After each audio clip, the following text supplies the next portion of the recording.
Все творческие идеи человека в общих чертах появляются уже в период его юности. Вот и закончился дистанционный этап конкурса «Арт-Алиб» от проекта школы Росатом, в котором участвовала наша зеленогорка Коновалова Полина. Полина Коновалова занимается вокалом уже 9 лет. Она многого достигла своими творческими успехами. Самое сложное для Полины – это преодолеть волнение перед выходом на сцену. Но аплодисменты позволяют ей забыть о всех волнениях. У меня боязнь того, что я забуду слова. Я перед тем, как выхожу на сцену, я очень долго и много раз повторяю текст песни, потому что для меня это самое страшное, наверное, если я забуду его. В этом году Полина стала участницей конкурса проекта школы Росатом «Арт-Олимп» и единственная из города, кто получил рекомендацию к дальнейшему участию.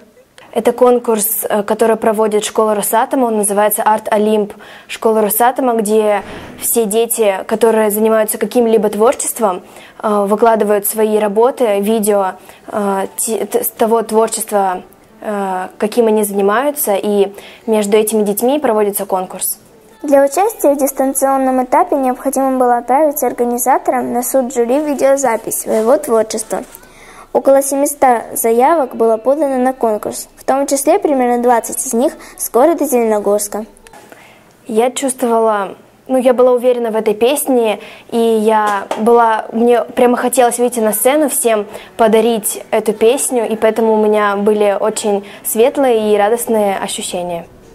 Пожелаем Полине удачи и новых творческих успехов. Ирина Николаева, Смирнов Дмитрий, детская студия новостей «Витязь ТВ», специально для Атом ТВ.